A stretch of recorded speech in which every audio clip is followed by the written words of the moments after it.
Hey everyone, it's Kelly. How are you? I'm the Frugal Fun Mum here in Adelaide, Australia, and I want to welcome you to our channel. And today's video, I am super excited to be bringing you this topic. I have been seeing everybody talk about no spend or no buy year, month, time period, and so I thought that I would come on and do my own video. It was one of the first concepts that I thought about with why I would want to start a YouTube channel, but I kind of didn't start this channel until February of this year and figured by then I'd kind of missed the boat. So I figured that I would just wait until December to record this video so then it's ready for a kickstart in January 2022. Let's go.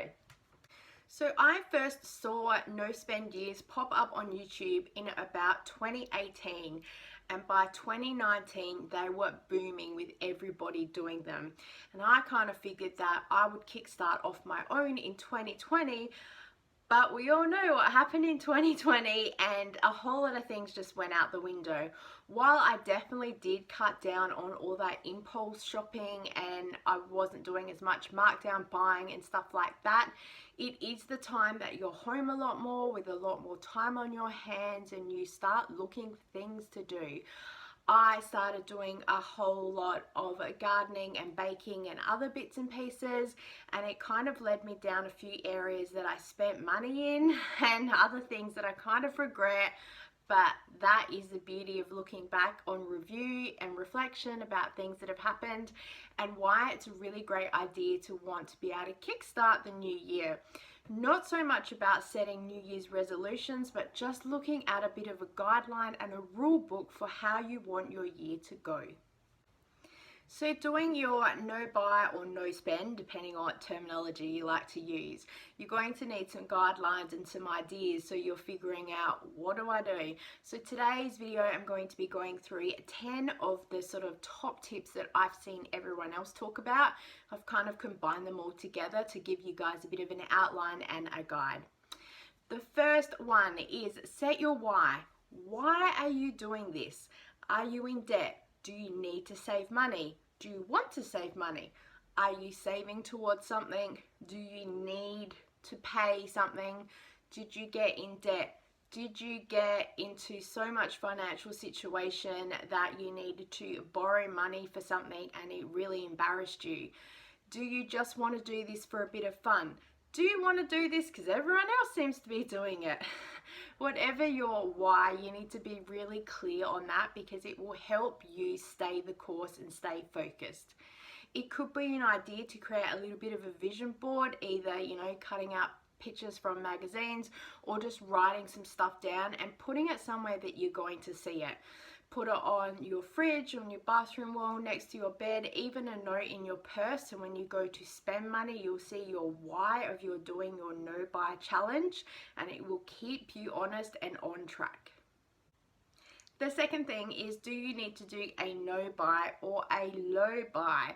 I am seeing so many people on YouTube who have already done 1 year or 2, 3, 4 of no buy, and they've now come to the conclusion that really it's about low buy because they're so solid in not buying this, that or the other that they don't really feel it's a challenge for them anymore. So they really are looking at still being able to buy some things but keeping it of a low buy and looking at ways they can either get it cheap or free, and just looking at other ways to challenge them, because it's fine if you aren't a big makeup or skincare buyer.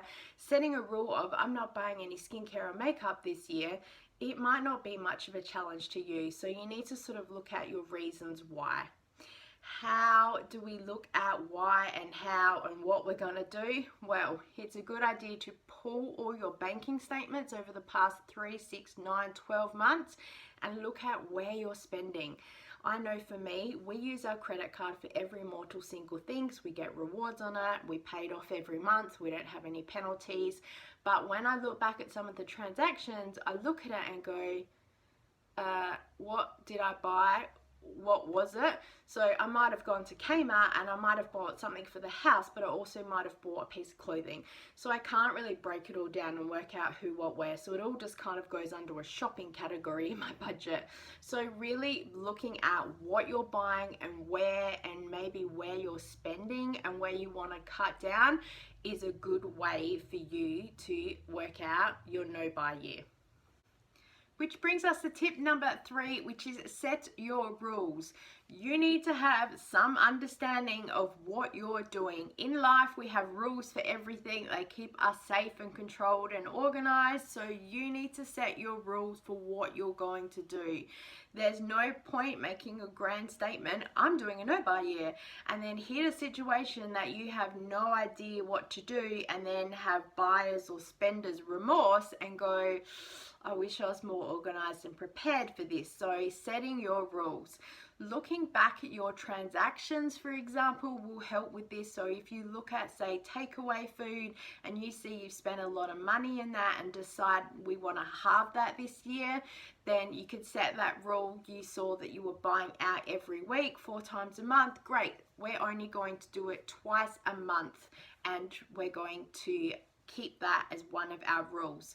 It will help you. So if you're super tired one day and go, we're just going to do takeaway, you wait, check the rules. No, we've already done our takeaway twice this month. We're doing no buy. Let's just make something, even if it's not a 3-course gourmet meal at home. Let's try and stick to our no buy and stay on track. When working out your rules for your no-buy, you can follow the SMART guidelines, because it does talk about them being specific and measurable and time related. So you're going to want to look at exactly what kind of rules that you want and for how long. Some people like to do a no spend January because they've just had a big December and they really want to curb their spending or stop it completely so they can get back on track.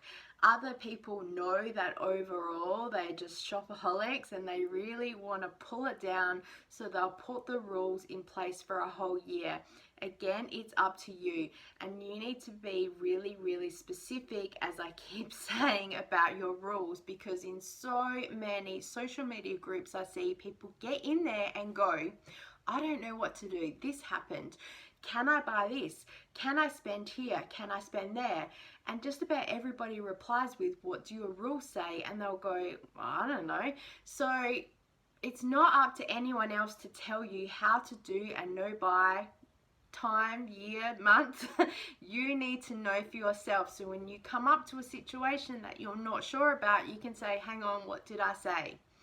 Make sure that within reason you're not backing yourself into a corner, which I see so many people do, and they go out all guns blazing and they put out big rules like, I'm not buying any skincare, makeup, jewelry, clothing, homewares, plants, gardening, shopping, sugar, alcohol. They basically put down every single mortal thing that they come across in their life, and they back themselves into a corner. And so then when they spend, they usually spend big and blow it out of the water, and then turn around and go, what happened? So maybe be honest and to yourself. I know that going cold turkey with some things will help a lot of people, but if you know that you're going to need that takeaway at least twice a month from the 4 times, then put it in your rules. If you don't end up doing takeaway twice a month, you just do it once, great, that's some extra savings for you. But yeah, make your goals very specific and attainable. If you're still struggling with ideas on rules, focus on the whole philosophy of want versus need. You need to spend money on food and shelter, electricity, water, basic clothing, basic healthcare, car maintenance, etc, etc, etc. These are the things that you need for your life to keep going. The things that end up in the want category are the more elaborate clothing, the more elaborate this, that, and the other. So you need a pair of pants, but you want a designer label. One example I'll give you guys is there was a lady in Facebook group recently that she needed to buy a new pair of pants because she'd lost so much weight, and she was really struggling with the concept of spending money.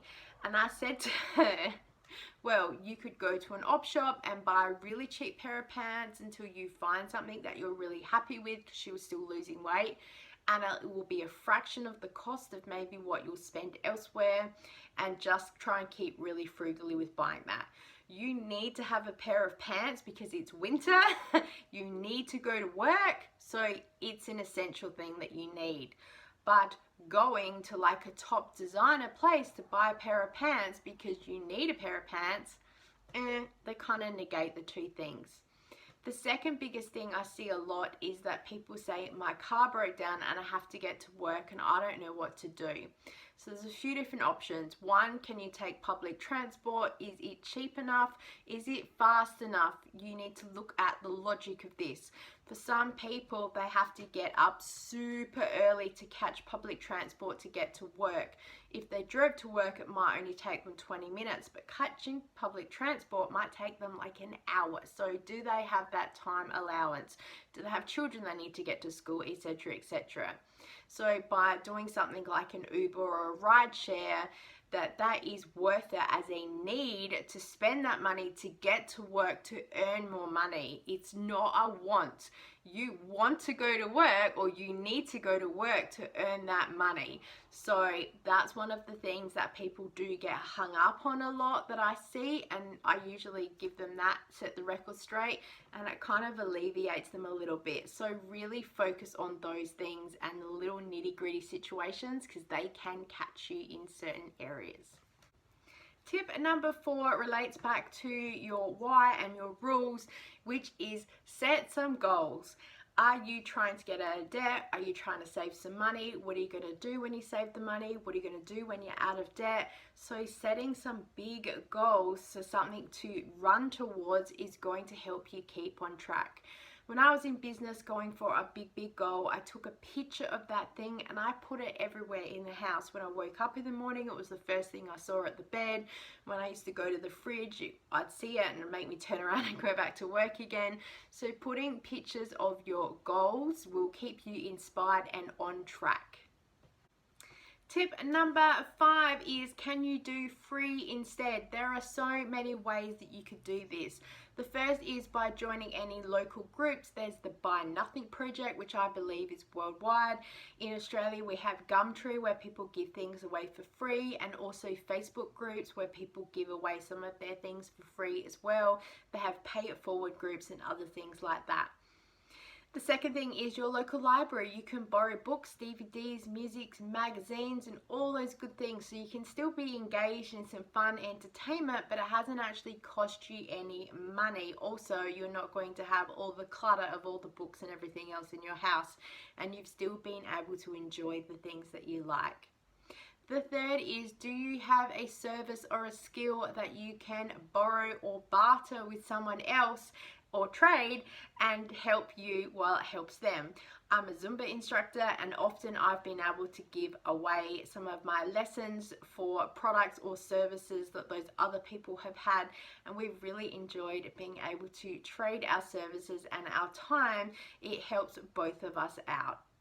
Tip number 6 is to take inventory of what you already have in your house and have it as a visual thing, so you know what you have. So many times I see people saying, oh, I was just forever buying this and that because it was a really good sale and I didn't think I'd have much of it at home, or I was worried I would run out.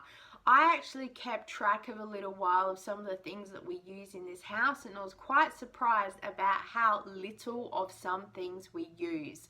So looking at sort of toothbrush and hair gel and all the personal care products, how much do you use? When you open a new product, write the date on it, or put a piece of paper on your bathroom mirror and write the date, and when you finish it, put the date down again.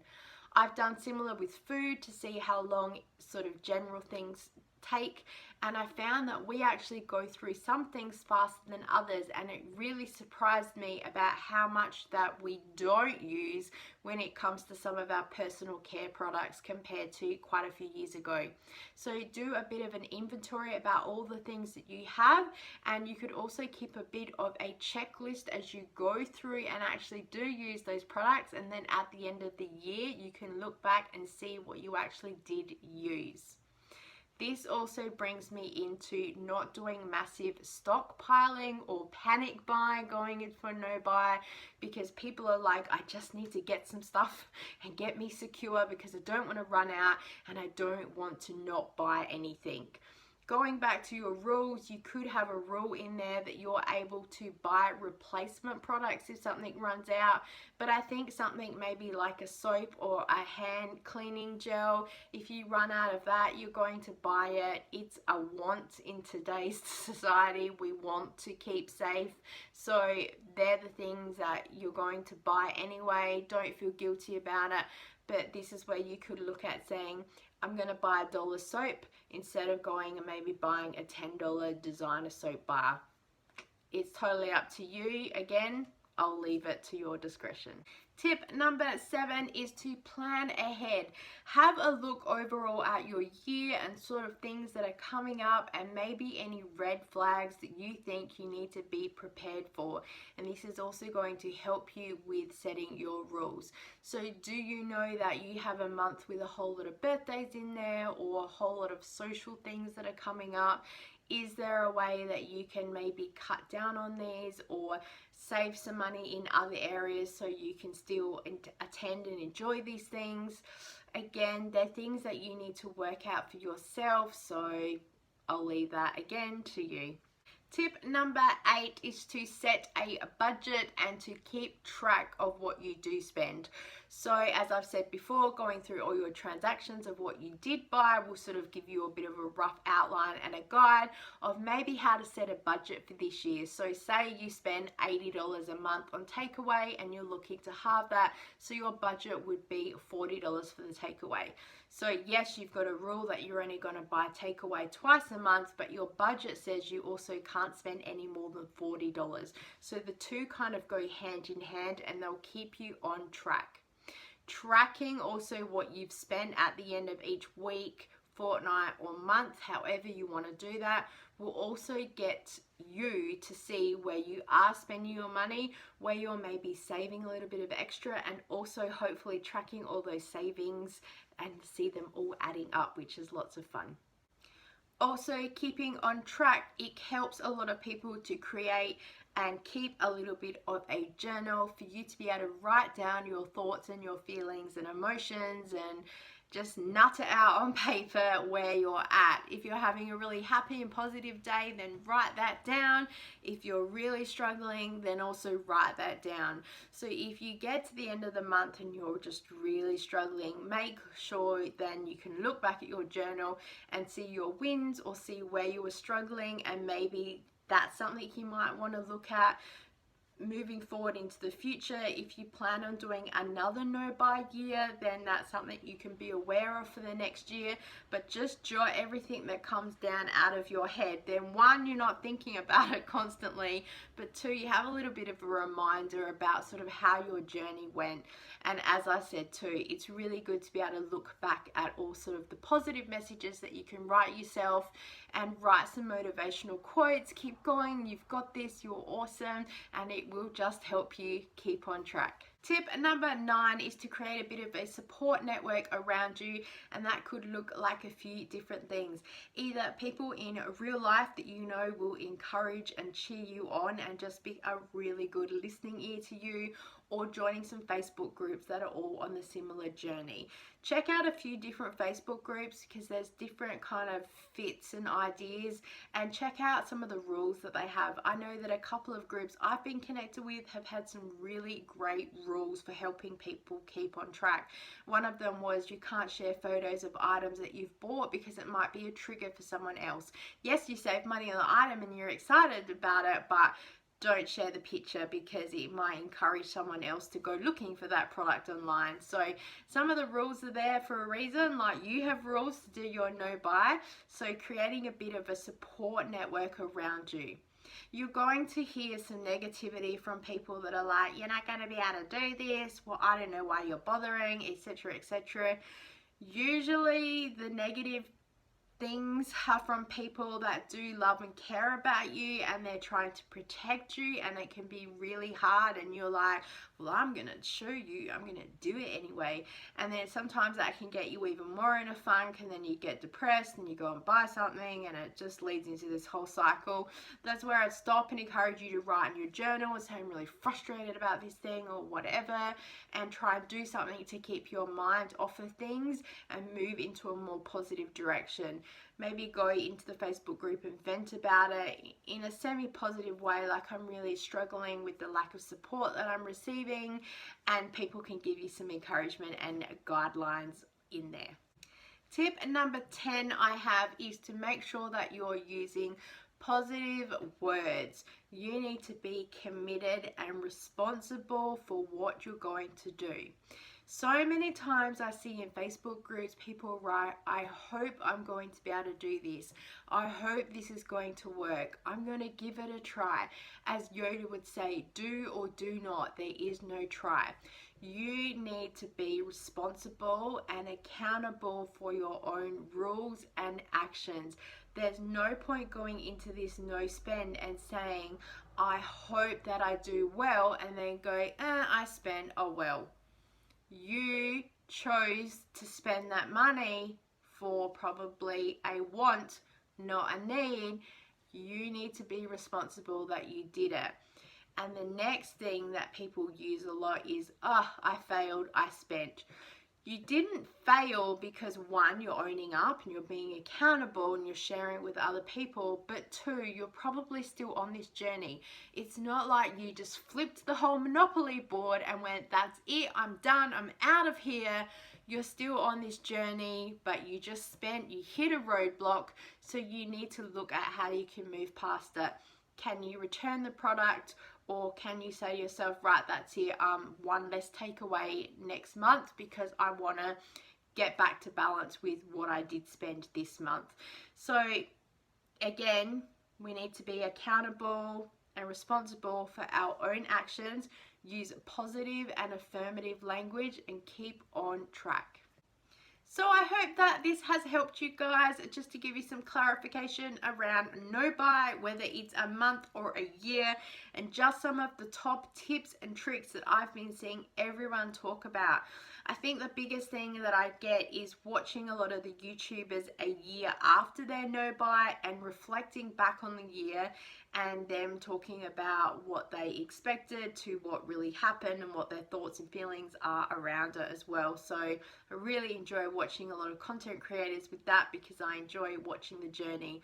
I especially enjoy watching a lot of some of the beauty and the makeup people, because they work out very quickly that they have so much products that they can do with just what they have, or they look at that they can get alternative or cheaper products, and to watch their journey and discovery through a year is just so amazing.